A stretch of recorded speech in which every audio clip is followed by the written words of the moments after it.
मनोज दादा जरांगे पाटील आपल्याला 2 शब्द मार्गदर्शन करतील अशी मी त्यांना विनंती करतो.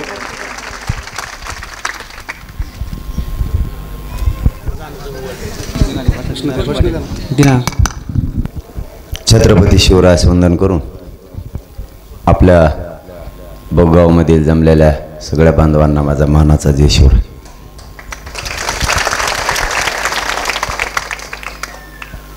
मला वाटलं लय मोठं बोलणार आहेत ना तुम्ही तर पटकून मी रातभर बोलू शकतो. त्यांना आरक्षणच मिळालं आता ऐकणार नाही तर काय करणार होय. त्यांचा शब्द मी खरा करून दाखवेला. आरक्षण देईन तेव्हाच मागे सरकन म्हणलं होतं. 2 करोड मराठ्यांना आत्तापर्यंत आरक्षण मिळालं. आणखीन काय पाहिजे. हे भोगगावात होतं. भोगगावात लढले असते तुम्ही तर.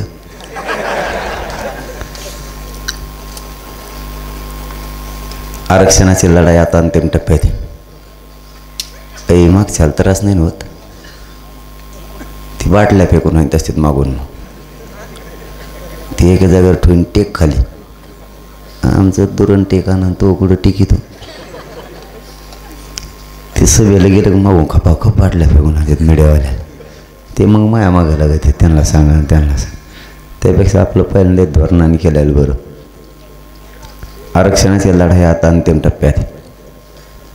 54 लाख नोंदी मिळाल्या.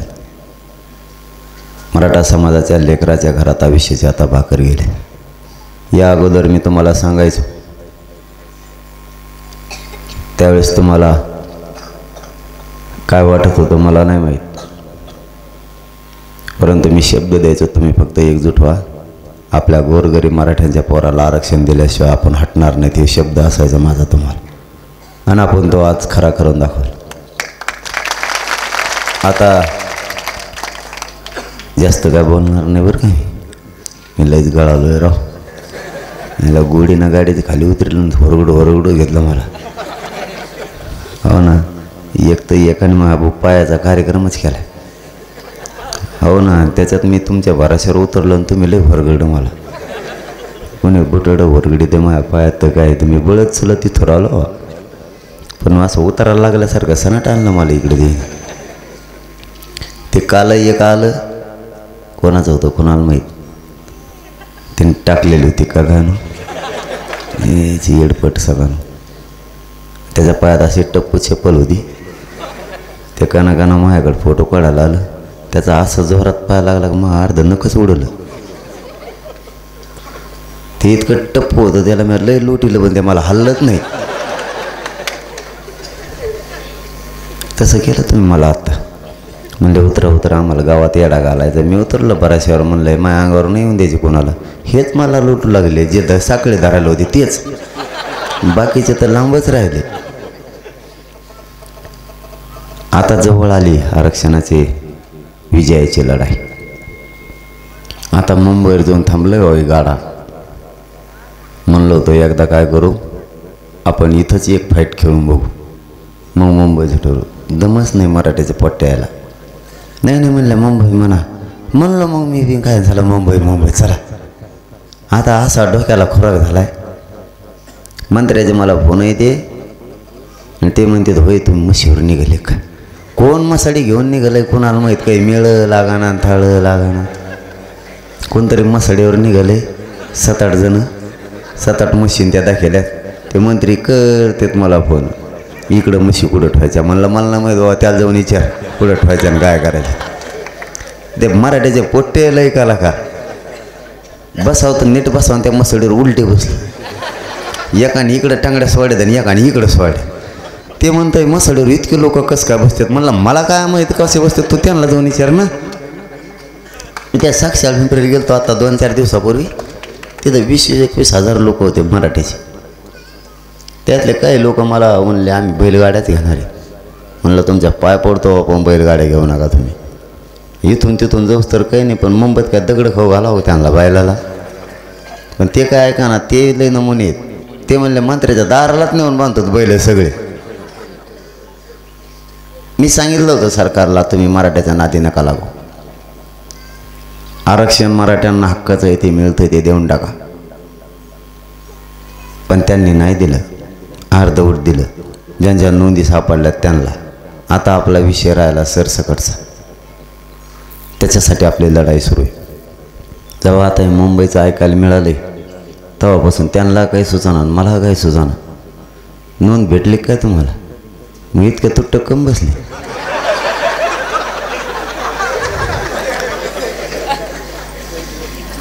नोंदीवाले लांब लांब जाऊ नका रे दादा, हो तुमच्या पाय पडतो. आम्हाला मिळूस तर आमच्या संगच राहा.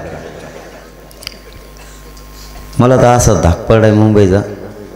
सरकारला तर पडाय, पण मला पडाय. माझ्या आधीच मुंबई गज भरती का काय असं टेन्शन आलं मला. मी सगळ्यात मागं राहतो का काही. इतके काही टाकायला लागले. ते मध्ये डिझेल बंद होतं. म्हणले आता गाड्या जर पळायच्या कशा पळायच्या. गाड्या पळायची पंचायत झाली आणि डिझेल नाही दिल्यावर. ते मोटर कायवर चल ती सौर लॅम्प का काय तेच बसले टेम्पोला आणि ट्रॅक्टरला. ते म्हणले आमचा ट्रॅक्टर बरोबर मुंबईत जाता. आता मराठे त्यांच्या पुढं 4 पावले. ते म्हणले गॅस जर नाही दिला वाटानी. सरपणाच्या मोळ्यात डोक्यावर घेतलेले फोटो टाकलेत. सरपणच चालिलं म्हणले सांगा आता की काही. म्हणजे इतक्यात तराला लागलेत हे आता सध्या. मी सांगितलं होतं तुम्ही ऐका आमचं. मराठ्यांच्या नका नादी लागू. तुम्ही कायदेशीर चौकटीत मराठ्याचं आरक्षण बसते ते द्या. त्यांनी नाही ऐकलं. त्यांचं एका शब्दात त्यांचं ना आपलं गुतलंय. त्यांनी 4 शब्द आपल्याकडून घेतले होते. त्यातलं एका शब्दावर 4-5 दिवस झालं खलबतं सुरू आहेत. तुम्ही ऐकलं का नाही? नाही तुमच्या गावात टी व्ही आहेत का? आणि मग तुम्ही बघतात का नाहीत? अरे मग मला बेजार करायचं मागत का तुम्ही? ज्याची नोंद सापडली त्याच्या सगळ्या सोयऱ्याला सुद्धा द्यायचं. म्हणजे सगळा मराठा समाज आरक्षणात येतो. असं त्यांचं आपलं ठरलेलं आहे. ते सगळे सोयरे कोणते समजतात माहिती आहे का तुम्हाला? मी त्याला म्हणलं सगळ्या सोयऱ्याला आरक्षण द्या. ते म्हणलं दिले ना राव, आम्ही देतोय सगळ्याला. आयला म्हणलं एखादं दाखव्यावर मला दिलेलं. कोणाला दिले? तर ते काय म्हणताय मला याची नोंद सापडली, याच्या चुलत्याला याच्या पुतण्याला. आणि म्हणलं त्याचे चुलते आणि पुतणे तुमच्यात केव्हापासून सोयरे होते? तिथं भावकी झाली ना. ज्याची नोंद सापडली त्याच्या पुतण्याला दिले, त्याच्या काकाला दिले. हे कसं काय सोयरे होते? हे तर त्याची भावकी झाली. आणि त्याचे मंत्रच बंद पडले. ते माघारी गेले, आणखीन आलत नाही. तिकडंच चर्चा सुरू आहे त्यांची. एक शब्द जर नोंदीच्या मध्ये घेतला तर सगळ्या मराठ्यांना आरक्षण मिळतं. आता 3 कॅबिनेट घेतल्यात त्यांनी. तेवढ्यासाठी 3 कॅबिनेट घेतल्यात. महाराष्ट्रातले पहिले घटना असन आठवड्यात 3 कॅबिनेट झाल्या म्हणून. होतच नाही तितक्या. एकच होती. एक कॅबिनेट आणि दुसरी राज्य मंत्रिमंडळाची बैठक. यांनी कॅबिनेटच्या 3 घेतल्या. ते तराला लागलेत. आता आपण तराला लागल्यावर राहा. आपली एकजूट फुटून देऊ नका. पहिल्या दिवसापासून होती ती शेवटपर्यंत ठेवायची. नेमकं विजयाच्या टायमाला आपली एकी फुटती. असं होऊन द्यायचं नाही. आता सगळा प्लॅनच बदलायचा आहे. आणि मराठीत बदललेसुद्धा. आता सगळंच बदलायचं आपल्याला. पहिल्या दिवसाला ज्या ताकदीनं लढलो त्याच ताकदीनं शेवटपर्यंत लढायचं. काम काही पण असो, आरक्षणच नाही सांगत मी तुम्हाला, काही पण असो. पहिल्या दिवसाला जी सुरुवात केली ती शेवटच्या दिवसापर्यंत ठेवायची. कटाळायचंच नाही. सरकारचं हे डोक्यात होतं. कुठं 5 आणि 6 महिने आंदोलन चालत नसतं म्हणे. 1 महिनाभर बसतीन, 15 दिवस बसतीन, जाते उठून. पण आपला जसा जसा उशीर व्हायला लागला तसे मराठी एक व्हायला लागलेत. त्यामुळे त्यांना काय सुचना मराठ्याला नेमकं झालंय का. कारण हे 70 वर्षानंतर आपली प्रचंड मोठी एकी झाली. कोणचं काम करीत असताना जी पहिल्या दिवशी होतं ते शेवटपर्यंत ठेवायचं. इथून पुढं मराठे बदलले सुद्धा. खरं सांगतो मी तुम्हाला, माझी जात खूप वर्षानंतर एकत्र आली त्याचा मला स्वाभिमान आहे. माझ्या जातीचा मला गर्व सुद्धा. इतक्या ताकदीने एकत्र आलेत. आणि इकडं भाषणात जरी म्हणलं तरी तिकडं करायला लागले. त्या मी म्हणलं भांडणं खेळत जाऊ नका. 1-1, 2-2 फूट सोडून द्या. त्याने दिलं सोडून. खरंच बऱ्याच जागेवर, तुमच्या गावातला नाही मला माहीत, पण बऱ्याच जागेवर लोकांनी बांध सोडून दिले. भांडणंच खेळत नाहीत आता. नको म्हणतात. पहिल्यांदा जसं गर्दीत ढकलून दिलं ना, ते म्हणायचे येईन पाहिला राजकारणाचा कट्टा काढला दिसतो, येईन मला मुद्दाम लुटील. आता तसा संशय नाही व्यक्त करीत. पडला तरी म्हणते त्या अंदाजे पडला सगळे उठवा त्याला. इतका बदल झाला. एक तर लग्न होतं आत्ता गावाचं नाही कोण माहिती आहे ना, तरच नाही. चकलांबा तिथं लग्न होतं. ते इंजिनियर होते दोघं बी. मला बोलायची काही गरज आहे का? त्या खंडाळ्याला बी एक लग्न होतं, तिथं मला बोलेलं. मी लय शान आहे का, मला कुठं लग्नाला बोलत असते. मला लग्नाला बोलले ते 20,000 बोलवलं ठुलं होतं, जिलेबी आमकं तमकं. ते याच्या दिवशी सुपारी फोडायच्या दिवशी बोललं मला. मी बी गेलो. आणि ते इतकं मोठं ठुलेलं होतं, लय मोठं. ते चिवडीन फिवडीन लय मोठं होतं. आणि म्हणलं काय धोरण आहे? ते म्हणलं आज सुपारी फोडायचं आणि लग्न मोठं करायचं आहे. म्हणलं मोठं केवढं? ते म्हणले 20 लाख रुपये खर्च येणार आहे. म्हणलं पोरीचा बाप मारायचा दिसतो तुम्हाला आणि पोराचा बी, दोघाला सुट्टी नाही ना. कुठं म्हणलं दोघं बी लावा आता लग्न. लावलं नाही, 20,000तच लग्न लागलं त्यांचं. ही बदल सुद्धा समाजात करावं लागणार आहे. 1300 लग्न लागलेत आपल्या लोकात सांगितल्यापासून. 1300 एकदम साधे गेटकिन लगेच सुरू. वाचल्याने दोघाचे 10 लाख रुपये. साधे केल्यावर काय फरक पडतो? दनादन साधे करा, आरक्षण मिळून द्या आणि दारूपासून लांब जा. व्यसनापासून लांब माणसं गेली का आपली जात सुधारलीच म्हणून समजायचं. ते काय त्या दारूच्या रपक्यात त्यांनी मग बोटच मोडली. ह्या सर आता खचका ते लावगडे त्यांना. मी आता 9च्या पुढं हातात देत नाही बाबा मावशी हो कोणाचे. मला भेवच वाटतं 9च्या पुढं हातात द्यायचं. मला हातात हात दिला हात सोडित नाही ते. मी इकडं ओढीतून ते मला तिकडं ओढीत. 7-8 फोटो काढायचे झाले तरी मी म्हणतो आता बस कर ना, सोडणार. ते मलाच म्हणतात थांब ना, तुला का दम नाही का ना काय, एक काढून दे ना आणखीन. म्हणजे मला एक फोटो काढून मलाच घोडे लागते. 9च्या पुढं तर फुल टेन्शन येतो बाबा मला यांचं. एकदा आरक्षणाचा विषय संपला ना, दारूवाल्याचंच मागं सुरू करतो मी. आता थांबा तुम्ही जर, मला फक्त या द्या अंधारातून द्या कोण कोण पितेत. मी कार्यक्रमच करतो त्यांचा, फिरून पितच नाही ते प्याच्या टायमाला त्याजवळ मांडीच जाऊन घालून बसतो मी तिथं. ते कसं ओढीतो बघतोच मी. फिरून पिलंच नाही पाहिजे आयुष्यात ते कव्हा. आता मला तीच त्या टोळीच्याच मागा लावा या दारू पिणाराच. आपल्या जातीत बदल करा. आपल्याला पर्याय नाही, आपल्याला सगळ्या बाजूने घेरलेलं आहे. आरक्षणाचा विषय सोडून द्या आता, ते मिळाल्याच जमा आहे. नसता दुसरं बोलत होतो मी कव्हा. आलं का आरक्षणच नसतं. मला येडच लागलंय ते आरक्षणाचं. नाही येत मग येऊ का बाहेर? नाही मला वाटलं मला तिकडून या, म्हणला तिकडून जाऊ शकतो मी. तसं काही नाही. आरक्षण असलं तर मी कुठं जातो. आपलं आरक्षणावर देणे साध्य.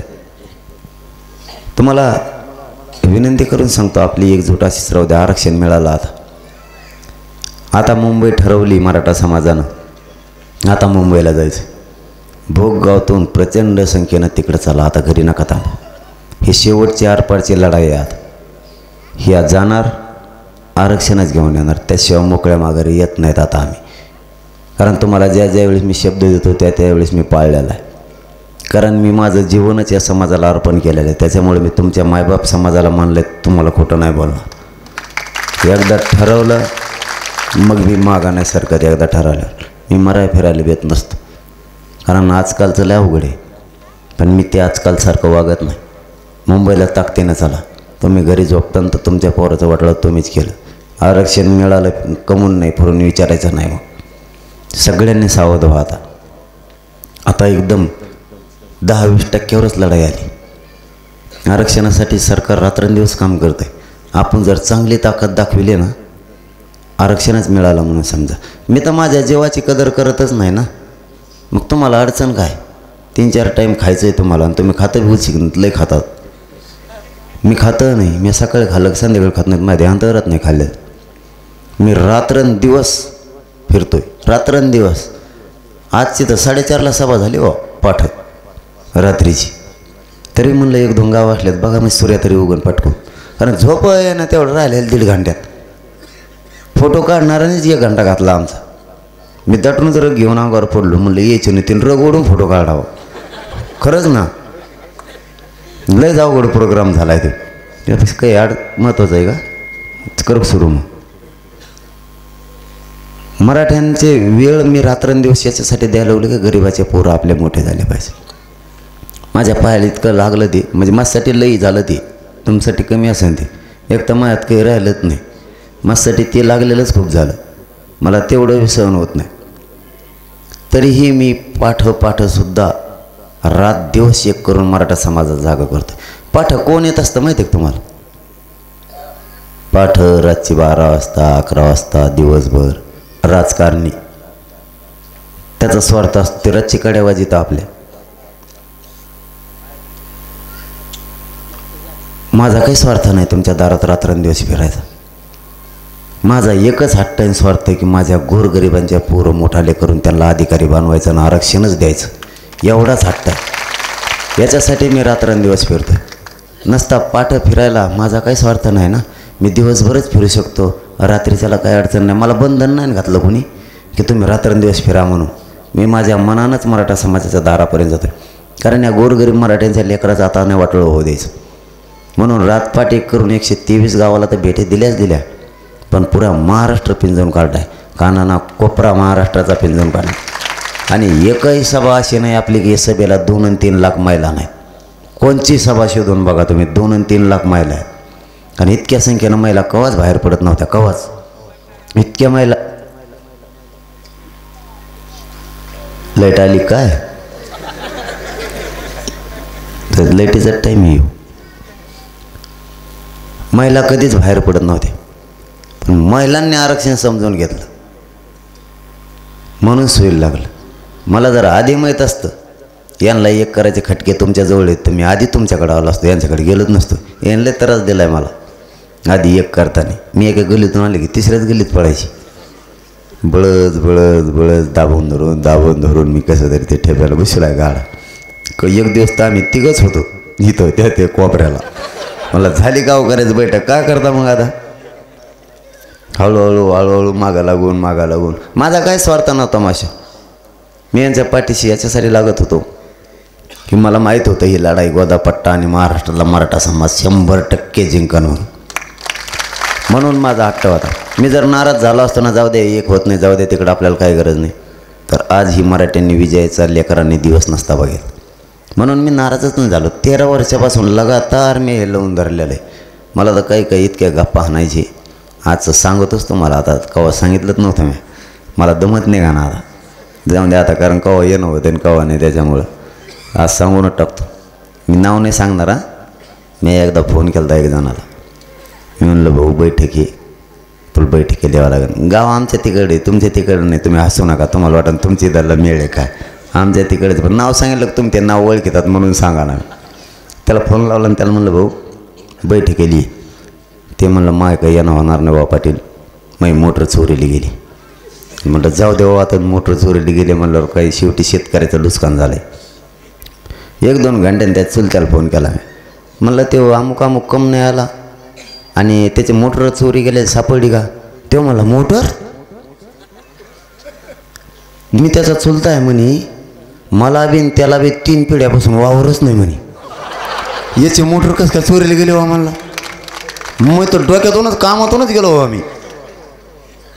इतके घुमायचे मला हे लय अवघड आहे. एक दिवस तर मी एक जणाला फोन लावला. मी आत्ता या गावात सांगितलं, मागच्या बाणे गावाला तो किस्सा. त्याला फोन लावला रात्री 2 वाजता. मी रातची कवा फोन लावायचं माशावर, कारण मला येड लागलं होतं त्या मराठ्यांच्या गोरगरिबांच्या लेकराला मोठं करायचं. मी आरक्षणाशिवाय दुसरा फोन केलेला नाही, पण माझ्या जिंदगीत माझ्या स्वार्थासाठी फोन केला. जर मला कोणी म्हणलं ना तुम्ही म्हणून ते ऐकन, मी माझ्या स्वार्थासाठी एक बी फोन नाही केला, आरक्षणासाठी. मी रातची फोन लावला आणि ते होतं झोपीत. ते झोपीतच बोललो. मला फोन उचलला, म्हणलं उद्या बैठकीला यायचं. ते म्हणलं हा येतो मी. आणि त्याने फोन तर कट करायचा ना, तसाच चालू ठेवला, तसंच कानाखाली लावल्यानंतर झोपलं. ते झोपायच्या आधीच म्हणतंय हे लिहायला का भूत लागलं काय म्हणे जाणार हे रच्ची कवा फोन करतोय बिट्या. आणि मी ऐकतो ना इकडं, आता ते फोन तर कट कर ना, मग शादी मला द्यायच्यात. इतके कलाकार माणसं, पण मी कधीच नाही सोडलं. मी माझ्या जातीवर तरी नाराज नाही झालो. मला माहीत होतं आपण जर हे संघर्ष लावून धरला तर एक ना एक दिवस असा दिवस उगल की मराठ्यांच्या पोरांच्या डोक्यावर गुलाल आरक्षणाचा पडणार म्हणजे पडणार. आणि ते आता खरं झालं. काही वेळेस असं अंगाला चिमटा घेऊन बघा वाटतं हे खरं आहे का. कारण 54 लाख नोंदी सापडल्यात. 4 लोकाला जरी फायदा झाला तरी 2 कोटी मराठी आत्ताच आरक्षणात गेलेत. आता राहिले थोडे, ते तर सुट्टीच नाही मध्ये गेल्याशिवाय. आणि सगळ्यात मोठं सुख आणि आनंद असेल तर आपला मराठा समाज करोडोच्या संख्येने एक झाला, याचा सगळ्यात जास्त आनंद आहे. कारण खूप ताकदीनं मराठा समाज एक झाला आहे. एका हाकेवरच उभा राहतात. मी बीडच्या सभेला 3 ते 4 लाख महिला असत्या, नुसत्या महिला असत्या. मी त्यांना सांगितलं मावशी हो तुम्ही आता मागची बाजू सांभाळायची, आम्ही मुंबईला चाललो आहे, आम्ही मुंबईची खिंड सांभाळतो, तुम्ही मागची खिंड सांभाळा. महाराष्ट्रातल्या सगळ्याच महिलांनी पाठीमागचे खिंड सांभाळायचे आहात। समोर आम्ही लढतोय आता, तुम्ही इथं राहणार आहे, तुम्ही इथली बाजू लढायची। येताना आम्ही आरक्षणच घेऊन येणार हे त्यांना सांगितलं। म्हणलं तुम्ही फक्त एकच काम करा, आम्ही तिकडं गेलो तर जर आम्हाला आडिलं काय केलं, लोटालोटी केली तर तुम्ही इकडच्या जिल्ह्यातल्या सगळ्या लाखांनी महिलांना उठायचं आणि जो आमदार मंत्री असेल त्याच्या दाराला येडा टाकून बसायचा चौकून महिलांनी। नुसतं पायातला हातातच घ्या, तुम्ही काहीच करू नका। तुम्हाला सांगतो 2 महिने दारात उघडीत नाही ते तुम्हाला बघितलं। त्यांना विचारायचं तुम्ही आमचे पोरं तिकडं आरक्षणासाठी गेले ताण कमवून देतात। मी व्यासपीठाच्या खाली उतरलो तवर महिला आल्या, ते म्हणल्या दादा तुम्ही जा मुंबईला, मी मागं बघतो, तुम्ही मागचं टेन्शन नका घेऊ, तिकडची बाजू तुम्ही लढा, आम्ही इकडं आहेत। नुसतं तिकडं काही करून द्या, आडून द्या, वाहन फिर एका चपलेचं थोबाड फोडी द्या म्हणे त्याचं, ते कोण आहे त्याचं। म्हणजे मी सांगितलं होतं सरकारला याच्या आधी तुम्ही मराठ्याचा खरंच नाद करू नका। एकदा जर मराठी रणांगणात उतरले तर स्वतःच्या लेकराला लेकराच्या न्यायासाठी कोणत्याही टोकाला मराठा जाऊ शकतो। तुम्ही फक्त मागची बाजू सांभाळा शांततेत, तसं नाही करायचं आपल्याला। इकडं जर काय झालं, तिकडं काही त्रास द्यायचा प्रयत्न केला तर इकडं ताकदीनं महिला एकत्र आहे। भोगावच्या महिला जर त्या मंत्र्याच्या आमदाराच्या घराकडे जर निघाल्या, तुमच्या मागं लाखाचे लोक कोण चालणारे महिलाचे, इतक्या महिला राज्यातले एक झाल्या सध्या। त्याला काहीच विचारायचं नाही, त्याला फक्त एकच म्हणायचं तुमचे लोक तिथले त्रास देतात तू इथे येऊन घरी झोपला का निवान? आमच्या लोकाला त्रास द्यायसाठी तुला मोठं केलं का आम्ही? आमच्या तिकडच्या लोकाला त्रास देतो, तिकडचे लोकसुद्धा तो यायचे, इकडच्यावर दबाव आला की तिकडचे गप्प बसले। त्यांनी आपल्याला 4 बाजून घेरायला ठरलं का आपण 10 बाजून घेरायचं त्यांना, आपण त्यांच्या पुढची एक चाल करायची।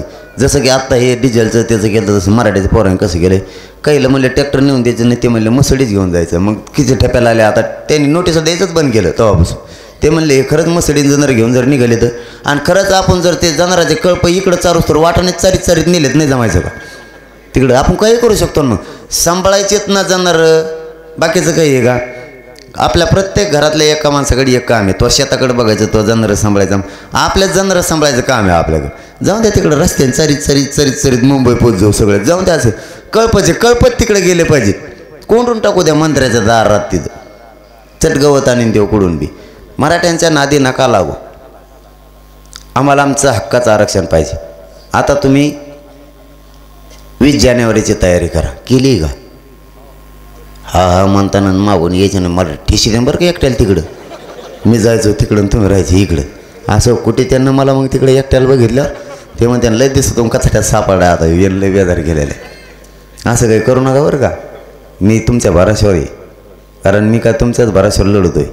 तुम्ही आलो म्हणायचं तर थांबायचं तिकडं, होय बापू नाही ना, हा नाही परत नको ताप भाऊ, नाही तर आणखीन मागं आपल्याला मागं सरकायचं नाही। आता फन देव, एकदा फन देव म्हणायचं, माझ्या संग हिंदी बोलतच नाही कोणी, आपला कचकाला आहे अवघडे मन, हिंदीचं जमानच राव, इंग्लिशचं तर टिपणच बसा ना। मग काहीतरी करावं लागेल, ते विचार आत तिकडं लय भारी मीडिया आहे म्हणजे हिंदीत बोलणारा।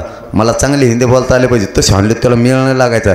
त्याशी एक संपादक आला होता कोणच्याकडून, ते प्रश्न विचारायला लागला, त्याला मग हिंदी कळलं नाही, ते दुसऱ्याला म्हणते हे काय म्हणतं, म्हणलं काहीच म्हणू नको, तुला नसली कळले तर नंतर घेऊ आपण।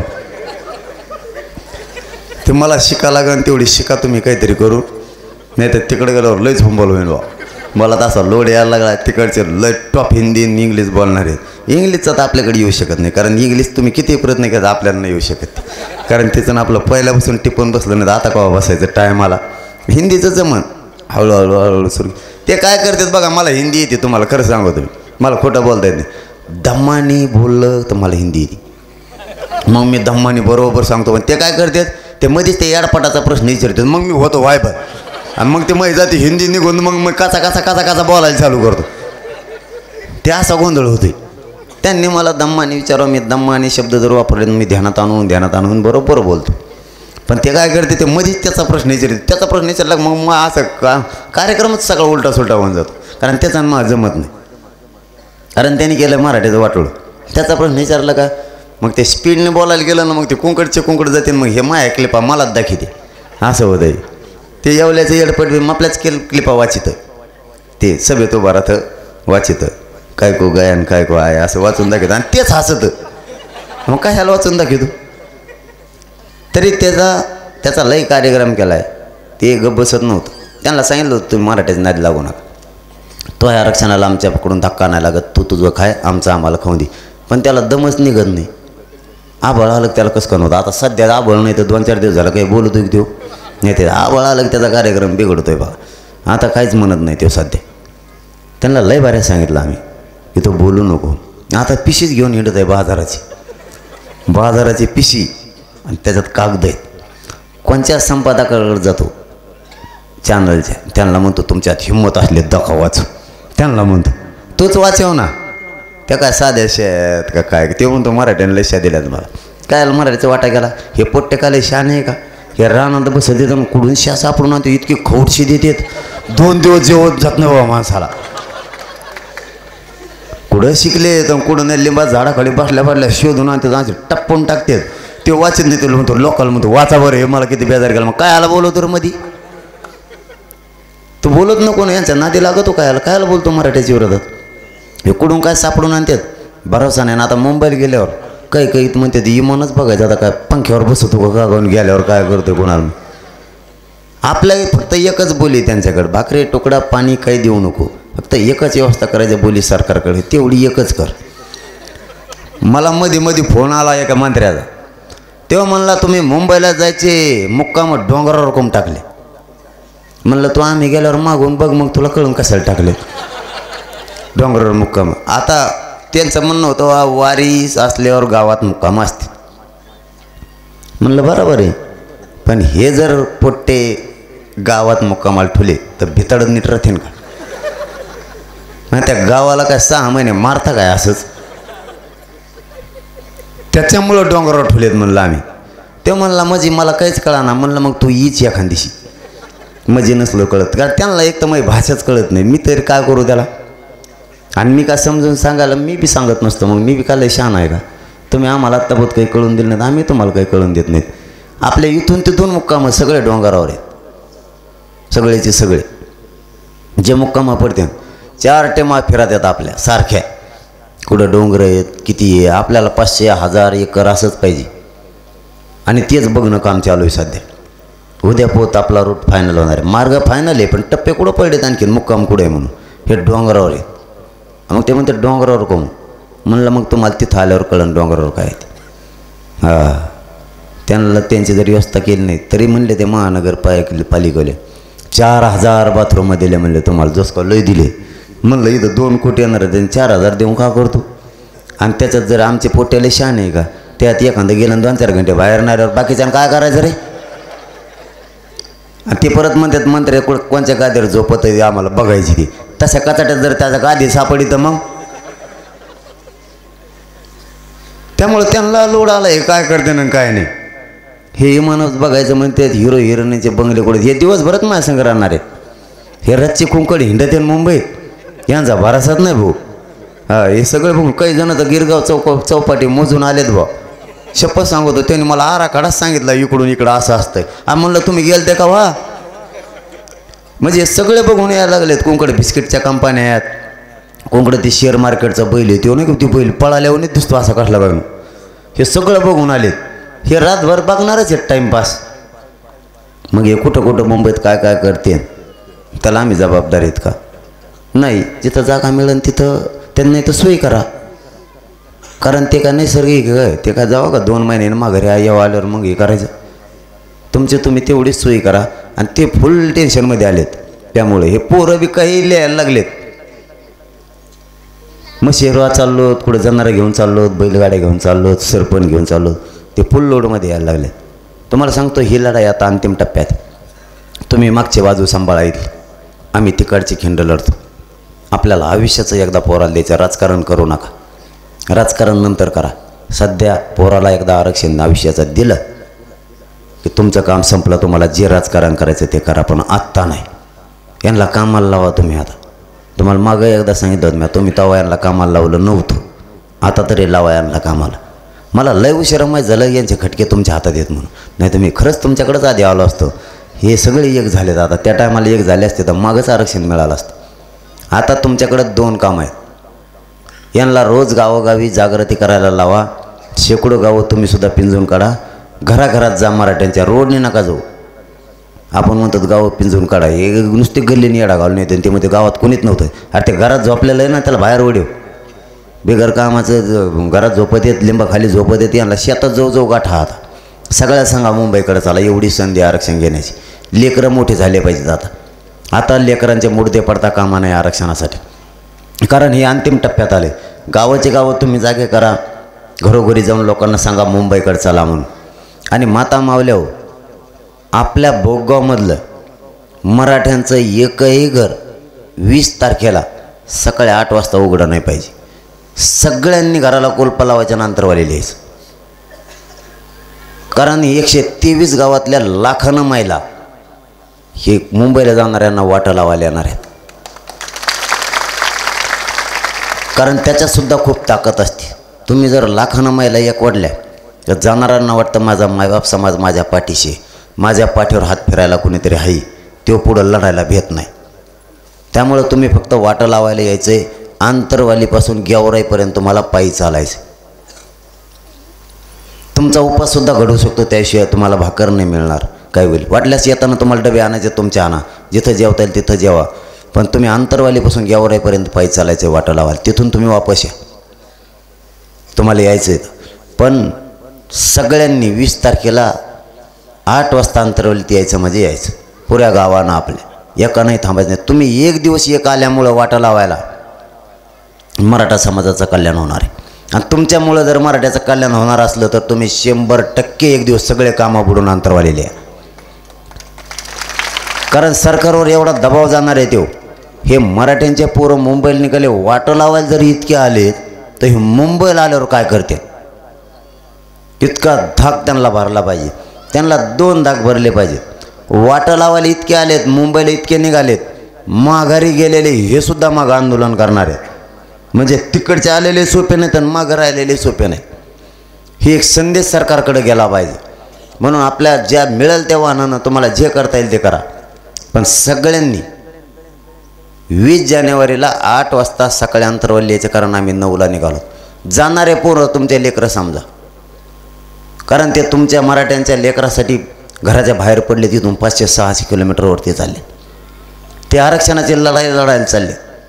ते तुमचं लेकरू नसन पण त्याला तुमचं समजा आणि त्याच्या पाठीशी तुम्ही उभा राहा. तुमचं स्वतःचं लेकरू गेलं तर सगळे कामं बंद करून तुम्ही त्याला वाटा लावायला जातात. त्याला तुमच्या लेकरात बघा जाणाऱ्यांना आणि त्याला वाटा लावायला त्यांच्या पाठीवर हात फिरायला तुम्ही या. एक दिवस चालताल तुम्ही वापससुद्धा येतात या. पण तुमच्यावर जबाबदारी आहे की ते पोरं तुमच्यासाठी लढायला चाललेत. ज्यावेळेस आपले लेकरं कुठं बाहेर जातात आपण थोडं 1 किलो त्यांना खायला देतो. तसं जर तुम्ही पिशा त्याच्या गाडीत टाकल्या ते 2 महिने खाईल तुम्ही दिलेलं. त्यामुळे सगळ्यांना माया लावायचं शिका. तुमच्या गावातून जे लोक येणार आहेत त्या सगळ्यांसाठी ज्या गाड्या लागणार आहेत त्या गाड्याचा खर्च आपल्याच गावाने करायचा, पुऱ्या गावाने मिळून करायचा. पोरं जाणारे हे आपले, त्यांचा खर्च आपण गावकऱ्यांनी सगळ्यांनी मिळून करायचा आहे. कोणाकडून काय घ्यायचं नाही. आपण आपल्याच गावातून उभा करायचं आणि त्यांचं येण्या जाण्याला जितक्या दिवस तिकडं गाड्या राहणार आहेत त्याला काय डिझेल लागणार आहे तो सगळा खर्च आपण आपला समाजानेच उचलायचा. दुसऱ्याला उचलू द्यायचा नाही तो. आणि सगळ्यांनी त्या पोरांना वाटा लावायला गेलं त्याला वाटतं असतं माझं गाव मागं आहे, माझा महाराष्ट्रातला मराठा समाज माझ्या पाठीशी. आणि त्याच बळावर लढत असतो. मी कशाच्या बळावर लढतो? मी हे महाराष्ट्रातला करोडो समाज एकत्र झाला आहे म्हणून त्यांच्याच बळावर लढतो. मी सरकारला सुधरू देत नाही. त्याचं कारणच ते प्रत्येक कॅबिनेट बैठक असो, मुख्यमंत्र्याची बैठक असो, माघार त्यांनाच घ्यावं लागते. खरं एक नाही आहे. कारण आपण त्यांच्या प्रश्नाचे उत्तरं द्यायला कमी नाहीत आणि चूक त्यांच्या होत्यात, आपल्या नाही. त्यामुळे ही ताकद समाजाची. होणारा विजय हो मराठ्यांचा आहे महाराष्ट्रातल्या. कारण याच्यासाठी गोदापट्ट्यानं खूप खस्ता खाल्लेल्या आहेत. त्यामुळे ही लढाई आपल्याला जिंकायची. तुम्ही या लेकरांच्या पाठीशी सगळेजण उभा राहा. आपल्याला ताकदीनं हा लढा जिंकायचा आहे. कारण आता मुंबईत मराठी अशी धडक देणार आहेत, अशी धडक म्हणजे भारतात कुणीच बघितली नसेल. इतक्या ताकदीनं करोडोच्या संख्येनं मराठी मुंबईत घुसणार आहे. आत्तापर्यंत भारत देशात अशी धडक कोणीच बघितली नसेल. इतक्या ताकदीनं जाणार आहेत मराठी. इतक्या तयाऱ्या चालल्यात लोकांच्या. काही लोक मला ते मेसेज टाकी देत, कापसाचं बोंडसुद्धा फुटून द्यानात बा. फुटलं कीच याची देत म्हणते 20 तारखेला मला जायचं. इतके तुटून पडले. एक जणाने गव्हाला असं पाणी दिलंय ते गवत शेवळून गेलाय सगळा. ते म्हणतो माघारीच तर वापसात नाही झाला पाहिजे. इतके तुटून पडलेत. एकदा जर मराठ्यांनी मनावर घेतलं तर काही करू शकते. आणि आता ते घेतलंय. मी तर तुम्हाला सांगितलं नाही, करोडो मराठा समाजाच्या जीवावरच मी लढतोय. नाही तर माझी परिस्थिती नाही आहे आता लढायची. मी अंबेजोगाईच्या सभेत मला 3 मिनटंसुद्धा उभा राहता येत नव्हतं. तुम्ही बघितलं का नाही? तुमच्या गावात टी.व्ही नाही का का बघितलं ना? मला 3 मिनटापेक्षा जास्त मी उभा राहू शकत नव्हतं. माझा घर दुसरा जर असता ना, तो म्हणला असता अगोदर हॉस्पिटलला जाऊ, नीट होऊन नंतर दुसऱ्या दिवशी काम करू काय असेल ते. मी त्याच्यानंतर 2 दिवस सभा घेतल्या, म्हणजे जवळपास 34 ते 35 सभा घेतल्या मी त्या 2 दिवसात. पण मी मागं नाही हटलो. इकडे ॲडमिट झालो असंच मला 9 दिवस डॉक्टरने सुट्टीच नाही दिली. इतकं सिरियस झालेलो होतो. पण मी माझ्या समाजाचा मराठ्यांचा अपमान नाही केला. मी त्या कार्यक्रमालाच गेलो, मी सहन केलं, पण समाजाचा अपमान नाही होऊ दिला. मी या समाजासाठी कोणत्याही टोकाला जायची तयारी, फक्त तुमच्या एकजुटीमुळं आणि तुमच्या आशीर्वादावर. माझं शरीर मला खऱ्याने साथ नाही देत आता. कारण पहिलं झालं 17 दिवसाचं उपोषण आणि दुसरं झालं 9 दिवसाचं, म्हणजे एका महिन्यात 26 दिवसाचं उपोषण झालं. माझं शरीर खऱ्यानंच मला साथ देत नाही. माझ्या गाडीतल्याच लोकांना माहिती आहे माझे काय हाल होते. तरीही मी माझ्या चेहऱ्यावर माझ्या समाजासाठी दिसू देत नाही. कारण मी माझं जीवनच अर्पण या समाजाला केलं. तर जीवाची पर्वा कशासाठी करायची? मला फक्त या पोरांच्या चेहऱ्यावरती मराठ्यांच्या आरक्षण देऊन आनंदाने हसू बघायचं. मला हे मराठ्यांच्या पोरं IPS IAS दर्जाचे अधिकारी झालेले बघायचे आरक्षण देऊन, एवढंच माझं स्वप्न. मी मरायला भेट नाही आणि भेटणारसुद्धा नाही. तुम्हाला हे विचार पुढं चालवायचा, तुम्हाला प्रामाणिकपणानं सांगतो. मी आसन नसन मला माहीत नाही, पण हे विचार तुम्हाला मराठ्यांचा पुढं चालवायचा. ही एकजूट फुटून देऊ नका. ही तुमच्या खांद्यावर जबाबदारी. मी तुमच्या पाय पडून सांगतो, मराठी एक झालेत, आता एकजूट फुटून देऊ नका. मी आहे तोपर्यंत मी लढतच राहणार आहे. पण मी आसन नसन तुमच्यात मला माहीत नाही, कारण मी माझ्या जीवाची कतर नाही करणार. पण मराठ्यांच्या पदरात आरक्षण त्यांच्या डोक्याला गुलाल उधळीन तवाच गप्प बसन, तोवर मी गप्प बसत नाही. फक्त हे विचार मरू देऊ नका. हे घराघरात रुजवा आणि मराठी एकजूट ठेवा. मराठ्यांची एकजूट फुटू देऊ नका. खूप वर्षानं आपला मायबाप मराठा समाज एकत्र आला आहे, हे फुटू देऊ नका. एकजूट राहा. 20 जानेवारीला सगळे मुंबईला चला. तुम्हाला माझा शब्द आहे, आरक्षण घेतल्याशिवाय हे तुमचा मुलगा जीव जरी गेला तरी इंचसुद्धा माग हटणार नाही. शब्द आहे तुम्हाला माझा. धन्यवाद. जय जिजाऊ, जय शिवराय.